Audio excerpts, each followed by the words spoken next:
In today's society, the decision for elderly parents to live with their adult children is often regarded as the most practical and loving arrangement. This setup promises the benefits of companionship, family bonding, and the fulfillment of intergenerational care. However, as the video explores, living close to your children in old age may not always yield the desired outcomes for happiness and well-being. The video reveals surprising truths about the impact of such arrangements on the elderly, offering a thoughtful reflection on how reconsidering this situation could significantly transform the quality of life for both parents and their families. The story of Mrs. Rosa, a 70-year-old widow who initially moves in with her daughter Lucia to experience the joy of family life, serves as the central narrative through which this theme is explored. Mrs. Rosa's journey reflects the internal conflict many older adults face when they choose to live with their children, balancing the love and connection they share with their family against the potential loss of their independence and personal freedom. This story highlights a fundamental lesson. While family closeness can bring joy, it can also erode one's sense of self, if not carefully balanced with personal autonomy. The idea that maintaining independence is essential for emotional and mental well-being is at the heart of this narrative. Mrs. Rosa's tale is not just a personal story, but a universal one, offering valuable insights into the often unspoken challenges of elderly parents living in close quarters with their children. It shows how even the most well-intentioned family arrangements can sometimes result in unexpected consequences, such as the erosion of autonomy and the creeping dissatisfaction that comes from losing one's identity. This introduction sets the stage for a deeper exploration into the evolving nature of Mrs. Rosa's experience, an initially joyous and fulfilling family life that slowly transforms into something quite different. Through her experience, we learn that the desire to help and stay connected with loved ones can sometimes mask deeper emotional needs, including the need for personal space and a sense of self-determination. The video challenges the notion that living with family in old age is always the ideal choice and invites viewers to reflect on their own circumstances, encouraging them to find a balance that fosters both family unity and individual well-being. In exploring this theme, Mrs. Rosa's story is particularly poignant because it highlights the subtle shifts that occur when family dynamics change. As her daily life becomes more about fulfilling responsibilities for her grandchildren and less about pursuing her own interests, Mrs. Rosa begins to question whether this arrangement is truly what she wants for the rest of her life. This crucial moment of self-reflection invites viewers to consider how similar situations may affect their own happiness and well-being, particularly as they age. The video offers a compelling message. Happiness in old age is not solely dependent on being close to family, but also on preserving a sense of autonomy and self-worth. As Mrs. Rosa discovers, living with her children, while initially fulfilling, comes at the cost of her personal freedom, sparking an emotional journey toward rediscovering her independence. This lesson resonates with anyone who has struggled to find a balance between familial obligations and personal fulfillment, making Mrs. Rosa's story an essential part of understanding the broader message of the video. Mrs. Rosa, a 70-year-old widow, found herself at a pivotal point in her life following the death of her husband. Like many elderly individuals, she was faced with a significant decision about how to spend her later years. Rather than living alone in her apartment, she chose to move in with her daughter Lucia. A decision that seemed perfect at the time. With visions of spending quality time with her grandchildren, helping around the house, and embracing a life of family closeness, Mrs. Rosa felt excited about the future. The initial excitement surrounding her move reflected a universal desire among older adults to remain connected with their loved ones and to continue contributing to the family. The move brought with it a sense of purpose. Mrs. Rosa found joy in the daily routines that came with being an active part of her daughter's household. Her days were filled with the comforting sounds of children's laughter, the warmth of family meals, and the knowledge that she was helping Lucia manage the household. Mrs. Rosa's role as the family's matriarch expanded, and she reveled in the feeling of being needed and useful. She spent her mornings preparing breakfast for her grandchildren, helping them with their homework, and sharing stories from her past, feeling as though she had rediscovered a sense of vitality and purpose. This sense of purpose was deeply satisfying for Mrs. Rosa, who felt reinvigorated by the energy of her grandchildren and the daily tasks that filled her time. The closeness of living with her daughter brought her immense joy, and the thought of being a significant figure in her grandchildren's lives filled her heart with happiness. Mrs. Rosa had always valued family, and the opportunity to spend her later years surrounded by loved ones felt like a dream come true. She embraced the intergenerational living arrangement, confident that she had made the right decision by choosing to live with her daughter. In those early days, the family dynamic was harmonious, and Mrs. Rosa believed she had found her place in the household. At this stage, Mrs. Rosa's experience exemplified the positive aspects of intergenerational living, where elderly parents feel a renewed sense of purpose by staying involved in the lives of their children and grandchildren. The bonds of family appeared stronger than ever, and Mrs. Rosa's happiness seemed to grow with each passing day. She saw herself not only as a grandmother, but as an integral part of the family's daily life, contributing to the household in ways that went beyond the typical roles expected of someone her age. However, underneath this joy and sense of belonging, a subtle shift was beginning to take place. While Mrs. Rosa was overjoyed to be living with her family, she started to notice that her life had become increasingly centered around the needs of her daughter and grandchildren. Her own interests, hobbies, and personal time were slowly being overshadowed by the responsibilities that came with living in a multi-generational household. Despite the initial happiness, this shift marked the beginning of an inner conflict that Mrs. Rosa had yet to fully recognize. The close proximity to her family, once a source of joy, began to raise unspoken questions about Mrs. Rosa's personal identity and independence. While she cherished the time spent with her grandchildren and took pride in helping Lucia, she also began to feel the weight of her new role as a caregiver.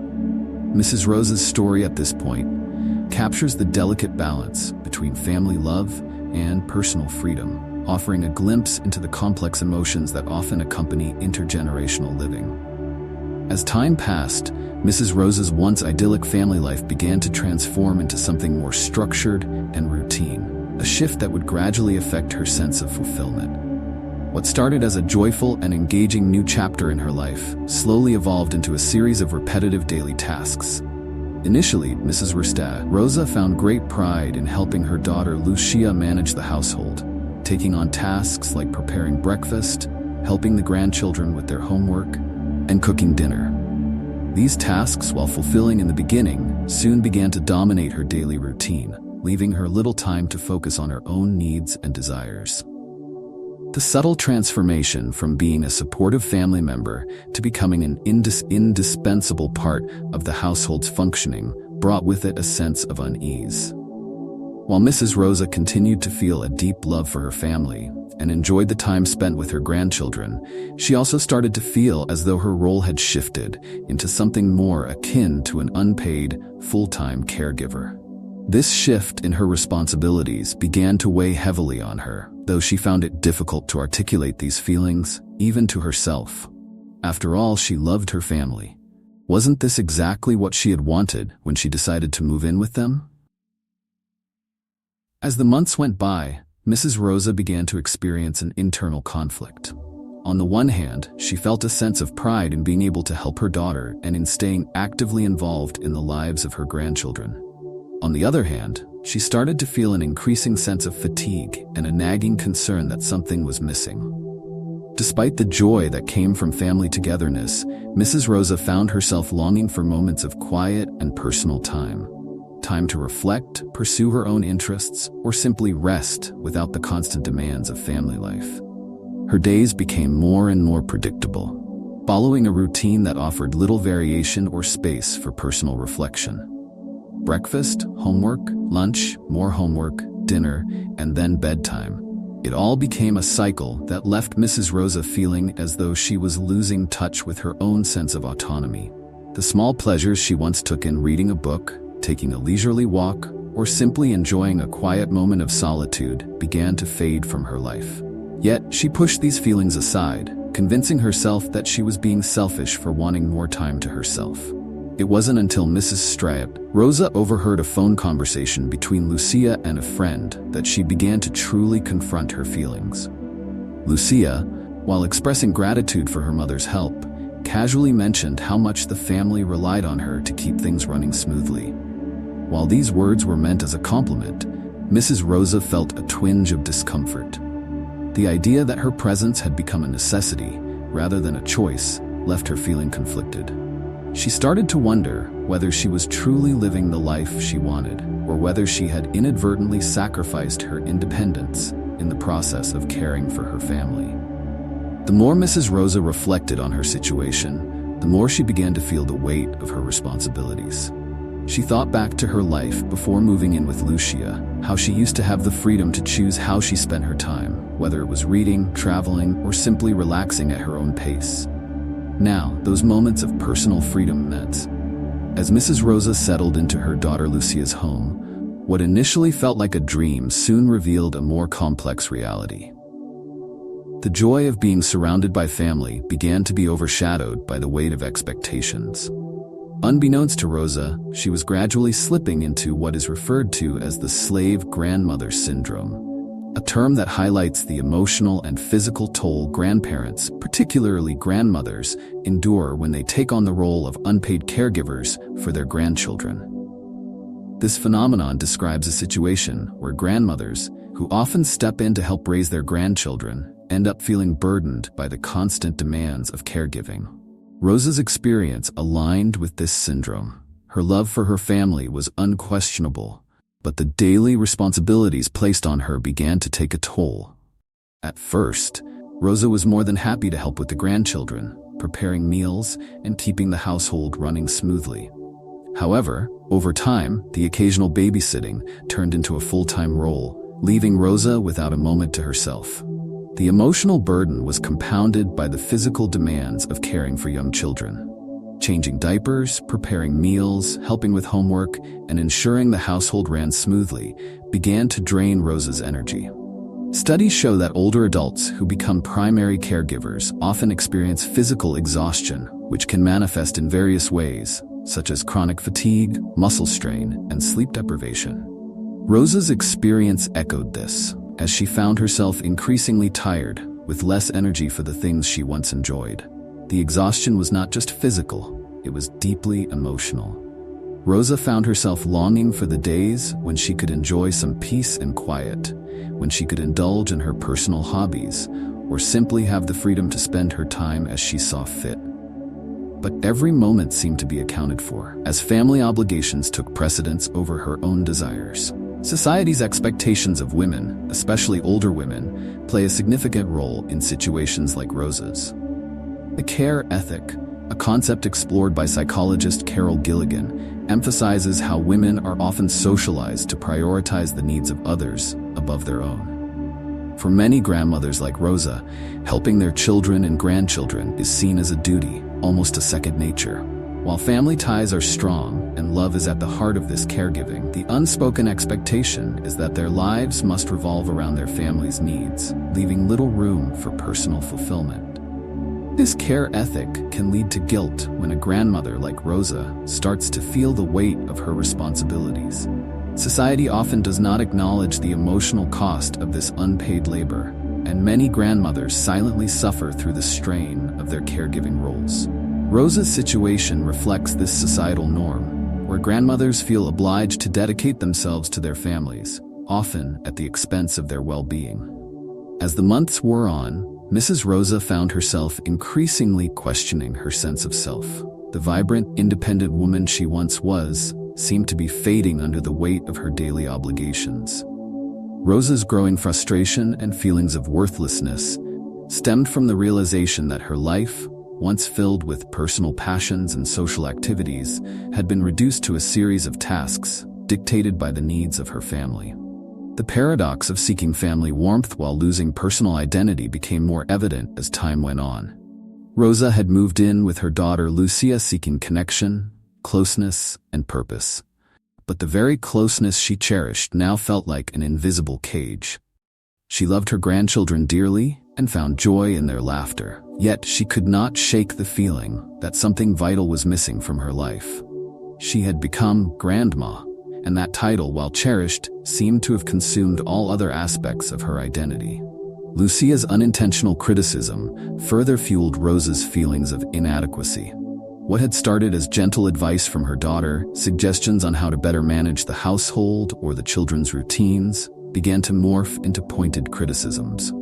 Lucia, perhaps unaware of the effect her words had, would occasionally make remarks like, "Mom, why do you keep putting onions in the food? The kids don't like it." To Rosa, these small comments, which may have seemed trivial to an outsider, felt like sharp stings, chipping away at her confidence. The effect of these criticisms was not immediate, but they built up over time, leading to a gradual erosion of Rosa's self-esteem. She began to question whether she was truly contributing or merely getting in the way. Rosa's frustration grew, not just with her family, but with herself. She had always prided herself on being capable and independent, yet now she felt trapped in a role that left little room for the woman she once was. In the midst of this emotional turmoil, a ray of hope appeared in the form of Carmela, Rosa's lifelong friend. Carmela's surprise visit came at just the right time. Sensing that something was amiss, Carmela gently probed Rosa about how she was really feeling. It didn't take long for the floodgates to open. Rosa poured out her heart, sharing her exhaustion, frustration, and the growing feeling that she had lost herself in the process of caregiving. Carmela, with her characteristic warmth and understanding, listened patiently. Once Rosa had finished, Carmela shared a revelation that left Rosa stunned. Carmela had experienced a similar situation. She too had moved in with her children, only to find that her independence had slipped away without her realizing it. But what made Carmela's story so powerful was that she had found a way out. Carmela explained how, after months of feeling trapped, she had made the bold decision to move back into her own apartment. At first, her children didn't understand, and there were some hurt feelings. However, over time, Carmela's relationship with her children improved. She explained that by reclaiming her independence, she was able to show her family that she was still the same vibrant, capable woman they had always known. Carmela encouraged Rosa to take small steps toward reclaiming her own life. It didn't have to be an abrupt or dramatic change, but rather a gradual shift toward self-care and personal fulfillment. She suggested starting with something simple, like taking a daily walk alone or enrolling in a class. Carmela's advice was both practical and empowering, offering Rosa a way to regain her sense of self without sacrificing her family relationships. Carmela's advice was a turning point for Rosa. She realized that in order to be the best version of herself, she needed to create space for her own passions and desires. Slowly but surely, Rosa began taking small steps to rediscover her independence. Her first act of self-care was to carve out an hour each day for a solitary walk in the park. At first, she felt guilty for stepping away from her duties, but she soon found that this time alone was incredibly rejuvenating. As the days passed, Rosa's walks became a cherished part of her routine. She used the time to reflect on her life, her passions, and the things she had let go of over the years. One day, during one of these walks, Rosa passed by a community center advertising a painting workshop for seniors. She had always loved to paint, but life had gotten in the way, and her art supplies had long been packed away. Without hesitating, Rosa signed up for the workshop. The decision to join the painting class marked a significant shift in Rosa's life. Not only did it reignite her passion for art, but it also gave her a sense of purpose outside of her family duties. The workshop became a place where she could be herself, free from the expectations of others. With each brushstroke, Rosa felt a piece of her old self returning. The positive effects of Rosa's newfound independence were felt not only by her, but by her entire family. Her energy levels increased, her mood improved, and she found herself enjoying her time with her grandchildren even more. Her relationship with Lucia also transformed. With Rosa no longer feeling trapped or resentful, their interactions became more relaxed and joyful. Studies have shown that older adults who maintain their independence are more likely to experience better mental and physical health. Rosa's experience mirrored these findings. By prioritizing her own needs, she was not only improving her well-being, but also setting an example for her family about the importance of self-care. Her journey toward rediscovering independence was not just about regaining personal freedom. It was about reclaiming her identity and living a fuller, more balanced life. Seemed like a distant memory, replaced by the daily tasks that defined her new role in the household. After spending weeks rediscovering her independence and enjoying the newfound sense of self, Mrs. Rosa realized that in order to fully embrace this chapter of her life, she needed to have a difficult conversation with her daughter, Lucia. The daily routine at Lucia's house, while filled with love and warmth, was becoming increasingly suffocating for Rosa. She recognized that the situation needed to change, not only for her own well-being, but also to preserve the harmony in their family. The decision to approach Lucia about moving out was not easy for Rosa. She worried about how her daughter might react. Would Lucia feel abandoned? Would she think that Rosa didn't love her or the grandchildren enough? These thoughts swirled in Rosa's mind, creating an internal conflict that made her anxious about the upcoming conversation. Despite these fears, Rosa knew that continuing as things were would lead to more frustration and resentment, and that wouldn't be fair to anyone. To prepare for the conversation, Rosa reflected on her reasons for wanting to move out. She wasn't abandoning her family or shirking her responsibilities. Rather, she was prioritizing her own mental health and well-being. She wanted to explain to Lucia that being an active grandmother didn't mean giving up her personal identity. She rehearsed how she would express her desire for independence in a way that highlighted the benefits for everyone involved. This conversation wasn't about creating distance, but about establishing a healthier balance in their lives. When the day of the conversation arrived, Rosa approached Lucia during a quiet moment. She chose her words carefully, starting with an expression of gratitude for everything Lucia had done. Rosa reassured her daughter that she loved spending time with the family and cherished the memories they had created. Then, gently but firmly, Rosa shared her desire to move back into her own apartment. She explained that while she loved being a part of the household, she also needed time for herself, to reconnect with her hobbies, to have her own space, and to continue growing as an individual. At first, Lucia was taken aback. Her initial reaction was a mix of surprise and concern. "But Mom, don't you like being here with us?" she asked, a trace of hurt in her voice. Rosa could see the emotions swirling in her daughter's eyes, and it pained her to think that Lucia might misunderstand her intentions. She quickly reassured Lucia, explaining that her desire for independence was not a rejection of the family.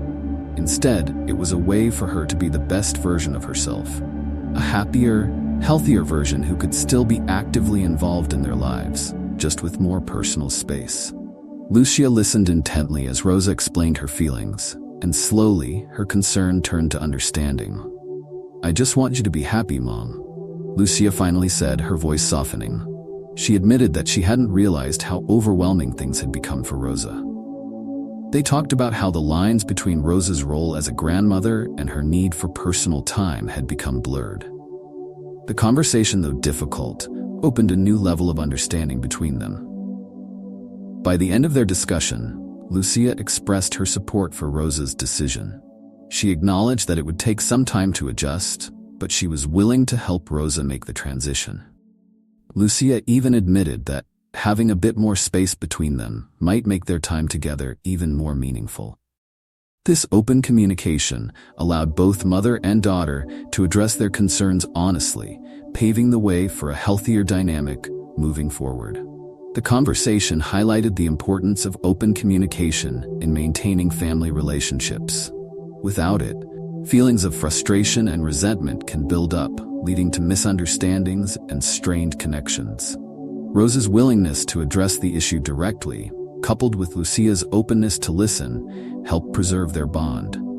In many ways, the conversation brought them closer together, as they both recognized the importance of respecting each other's needs.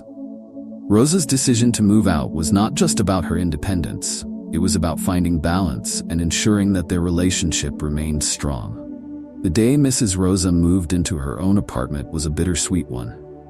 It marked the end of her time living under Lucia's roof. But it also symbolized a new beginning, a personal rebirth. Rosa had spent months contemplating this move, and now that it was finally happening, she felt a mixture of excitement and nervousness. It wasn't just about leaving Lucia's home, it was about reclaiming her own space, her own life, and her own identity. The first few days in her new apartment were filled with a flurry of activity. Rosa took great joy in decorating her new home, carefully selecting furniture and decorations that reflected her personality. Each piece she chose, a cozy armchair for reading, a set of paints and brushes for her art, and a simple but elegant dining set, was a testament to her renewed sense of self. For the first time in years, she felt like she was in control of her own surroundings, and that sense of autonomy was exhilarating. This new apartment wasn't just a physical space. It represented Rosa's journey toward personal growth and independence. She took the time to establish routines that nurtured her well-being. Every morning, she went for a walk in the nearby park, a practice she had started while still living with Lucia. These walks became her time for reflection and mindfulness, allowing her to connect with nature and clear her mind. Rosa also resumed her painting hobby, dedicating a corner of her apartment as her art studio. The act of creating something with her hands brought her a sense of fulfillment that she hadn't felt in years.